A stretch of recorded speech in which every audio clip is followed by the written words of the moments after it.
Hi everyone, my name is Catherine Chen and I manage the Community Pedestrian and Bicycle Safety Program at the University of California, Berkeley's Safe Transportation Research and Education Center, SafeTREC.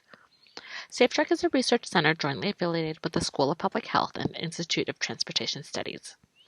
Our mission is to reduce transportation-related injuries and fatalities through research, education, outreach, and community service.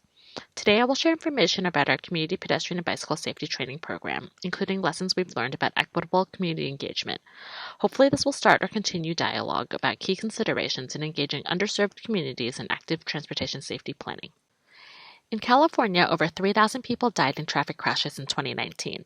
Nearly one-third of them were pedestrians. This means that on average, 3 people die each day walking in California. Historically, transportation planning has focused primarily on vehicle mobility. But we know that vehicles are not the only way to get around, and we know that we need to create built environments that support active living and active transportation.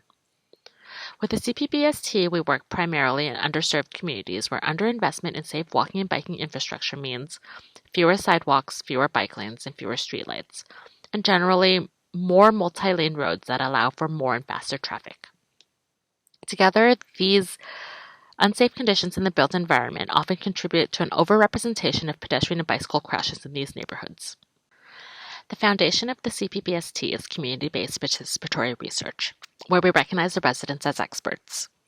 While you and I might have more academic or professional knowledge about transportation safety, residents are the only ones with the lived experiences, the ones who walk and bike in the community, the ones who know what the neighborhood looks like when we all go home at the end of the day, the ones who know what types of safety improvements would resonate with their neighbors.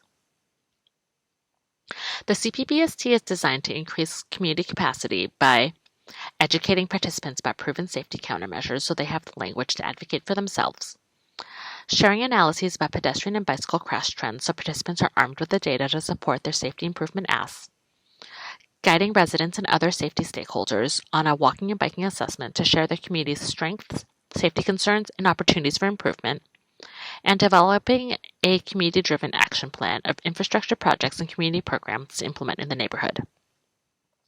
The CPBST looks upstream at all the potential contributors to the crash, including road design and built environment. We spent several months planning with each community to help maximize rapport and trust. Over the past decade, we have worked in over 100 communities in California. So what have we learned?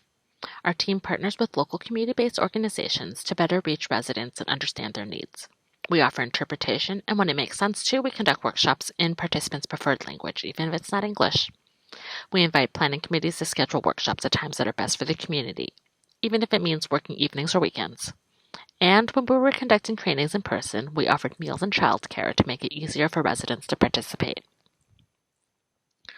With the shift to virtual workshops, we had to think about how our program could best serve the needs of the communities we work with and adapt our work so we weren't creating additional challenges for them. Specifically, residents in many of the communities we work with have limited time and resources to take on more, especially with the added burden of the pandemic. We couldn't ask communities to prioritize pedestrian and bicycle safety when they were struggling to secure basic needs. We had to be creative and flexible in our community engagement and to partner even more closely with local community-based organizations. During our outreach, we worked with community partners to disseminate information about basic services in their community. We worked with a planning committee to engage groups that have historically been left out of active transportation safety planning. We worked with a local planning committee to ensure that participants weren't limited by the device they own or the internet service provider they have.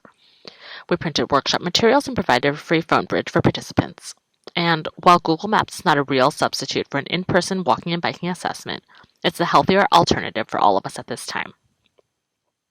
In this virtual setting, participants aren't able to have the same sidebar conversations where they network with each other and learn that their kids go to the same school.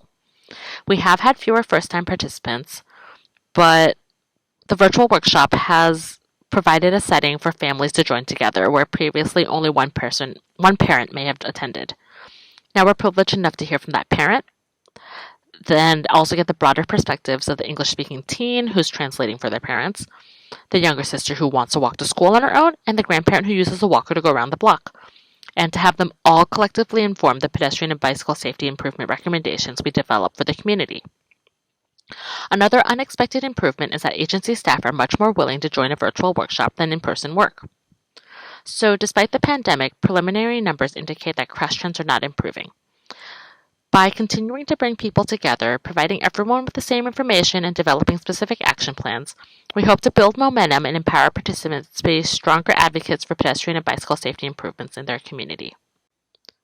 Thank you, and I hope that we can continue this conversation about how we can more equitably engage communities, both virtually during the pandemic and in person as circumstances improve. For more information about the CPPST, please visit our website. If you have questions, please join me during our poster session for a live Q&A or send me an email. Thanks again!